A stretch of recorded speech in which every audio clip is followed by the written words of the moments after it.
या भगा दिया तुमने? तो फिर सोच क्या रहे हो? कंगना सही, हथकड़ी पहना दो अपने हाथों से। अस्सलाम वालेकुम प्यारे दोस्तों, कैसे हैं आप लोग?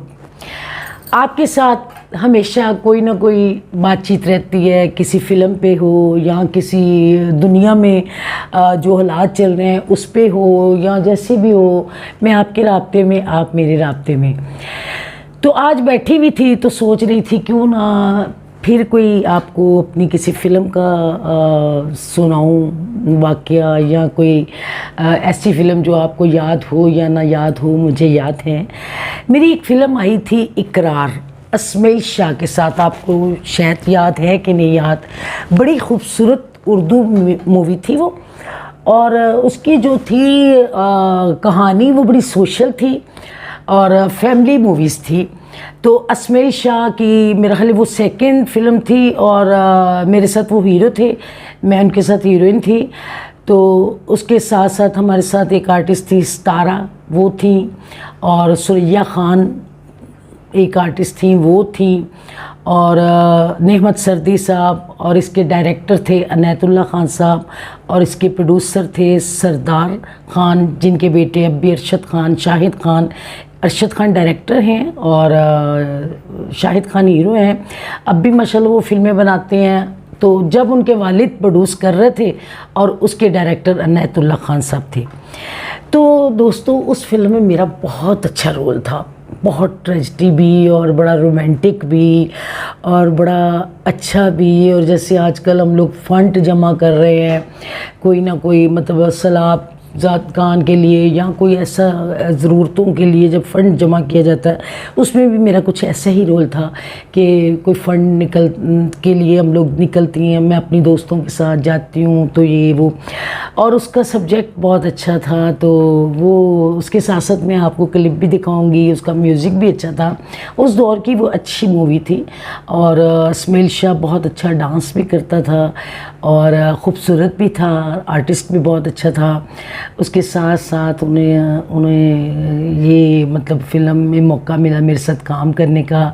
और वैसे भी वो मेरे पड़ोसी भी थे, मेरे बैक साइड पे वो उनका घर था इस्माइल शाह का। और उसके मेरा ख्याल है सईद गिलानी उसके नग़मे उन्होंने लिखे थे। तो मेरा ख्याल उसका म्यूज़िक जो था ना वो सनी साहब थे, सनी ख़ान, तो उसमें म्यूज़िक उनका था और बहुत अच्छा म्यूज़िक था।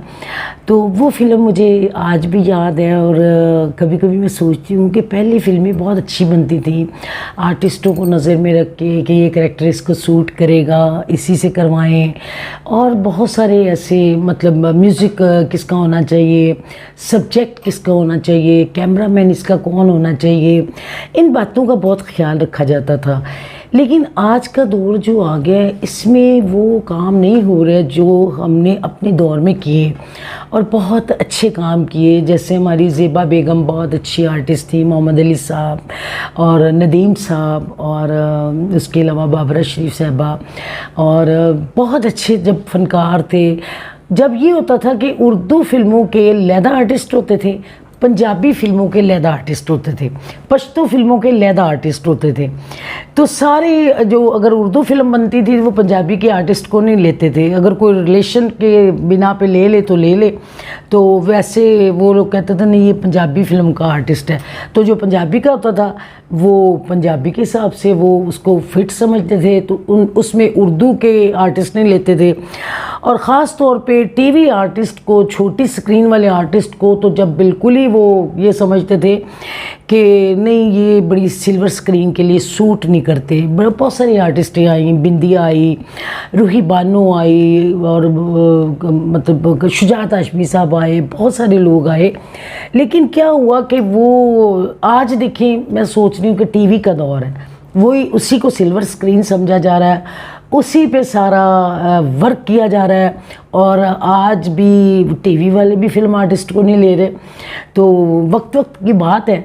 तो जब बहुत अच्छा वक्त था, हम लोगों ने बहुत अच्छा काम किया और बड़े समझ के, सोच के, बड़े अच्छे तरीके से फिल्में बनाई जाती थी और आर्टिस्टों की सिलेक्शन होती थी। तो ये, लेकिन मेरा दौर तो ऐसा आया दोस्तों کہ میں نے پنجابی، پشتو، سرائکی، اردو، سندھی ہر فلم میں کام کیا، کیونکہ مجھے بڑا وہ کیا کہتے ہیں جنون تھا. میں کہتی تھی انسان زبان کوئی بھی ہو لیکن کام کر کر کے انسان کو اتنا اچھی پریکٹس ہو جاتی ہے کہ وہ کسی کریکٹر میں بھی وہ آئے تو وہ فٹ بیٹھتا ہے. تو اسی طرح میں یہ سوچتی تھی زبان کی کوئی بات نہیں ہے، پشتو میں اگر بات کرنی تو ہم نے تو اردو میں بات کرنی، ان کی ڈبنگ ہوتی تھی. تو پنجابی، سرائکی، سندھی مجھے اچھی طرح یاد ہے. ایک شروع کی میری فلم ہے جب نیسن بھٹی صاحب کا بہت بڑا دور تھا، بڑی انہی کی فلمیں تھیں اور انہی کی پروڈکشن شانو اسٹوڈیو میں انہی کے دور تھے. تو میں نے ان کی ایک فلم سرائکی کی تھی رب دا روپ، تو اس میں نے سرائکی بولی تھی. مجھے آج بھی وہ ڈائلاگ یاد ہیں. پاپا لودین صاحب تھے اس میں، میرے پاپا بنے ہوئے یعنی والد بنے ہوئے. تو ان کے ساتھ میں بات کرتی ہوں. پہلے میں نے ایک چھوٹی سی بکری رکھی ہوتی ہے، اس کے ساتھ کھیلتی ہوں تو وہ بڑا میں کرتی ہے. تو میں اس کو کہتی ہوں میرے کو ڈس میری رانی تیکو تھیا کیا معلوم تھیندا ہے تیرے ڈھڈ وچ کوئی گڑبڑ ہے. میں ہونی منشی بابا کو ڈسنی ہاں، بابا میری رانی کے ڈھیڈ وچ ڈاڈی پیڑ تھی گئی ہے. تو یہ مجھے آج بھی ڈائلاگ یاد ہیں اور بڑا اچھا لگتا ہے مجھے کہ میں نے کبھی یہ نہیں سوچا کہ جی یہ اردو فلم ہے تو میں تو پنجابی کی آرٹسٹ ہوں تو میں پنجابی میں کام کروں یا میں اردو میں کام کروں. تو کام تو آپ کی پرفارمنس اردو ہو، پنجابی ہو، سندھی ہو، پشتو ہو، آپ نے پرفارم کرنا ہے. تو یہ آپ نے بتانا ہے کہ آپ کو کوئی گھبراہٹ نہیں ہے، یہ آپ میں کانفیڈنس ہونا چاہیے کہ آپ ہر زبان کی فلم میں کام کر سکتے ہیں. جیسے پچھلے دنوں میں مجھے کافی لوگوں نے پوچھا کہ آپ کیوں نہیں ڈراموں میں کام کرتی، ٹی وی ڈرامے اتنے بن رہے ہیں، کراچی میں اتنے سیریل چل رہے ہیں تو آپ کو آنا چاہیے، آپ اتنی اچھی آرٹسٹ ہیں. تو میں نے یہی کہا کہ مجھے کبھی بھی کسی نے آفر کی تو انشاءاللہ تعالیٰ میں اس آفر کو ٹھکراؤں گی نہیں، میں ان کے ساتھ مل کے کام کروں گی. اور ماشاءاللہ مجھے تو ابھی بھی آپ میرے ویڈیو دیکھتے ہیں اور اب میرے سارے دیکھتے ہیں سب کچھ، تو میں ابھی بھی اسی محبت سے، اسی شوق سے، اسی لگن سے کام کرتی ہوں. کیوں کہ آپ لوگ مجھے پیار کرتے ہیں، آپ لوگ مجھے پسند کرتے ہیں. آپ کی محبت کے لیے مجھے اب زیادہ کام کرنا پڑ رہا ہے اور مجھے بہت اچھا لگتا ہے. نہ مجھے کوئی تھکاوٹ ہوتی ہے، نہ مجھے کوئی یہ فیلنگ ہوتی ہے کہ میں اب کیا لوگوں سے باتیں کروں. تو آپ لوگ مجھے اتنے اچھے ویوز بھیجتے ہیں، آپ لوگ میری اتنی حوصلہ افزائی کرتے ہیں کہ میں بہت خوش ہوں اور بہت مطمئن ہوں. اللہ تعالیٰ آپ لوگوں کو سلامت رکھے، ہمیشہ خوش رکھے اور اسی طرح مجھے آپ کے ساتھ رکھے، آپ کو میرے ساتھ رکھے. بہت شکریہ. آپ کی دردانہ رحمان ملتی ہے اگلے کسی پروگرام کے ساتھ.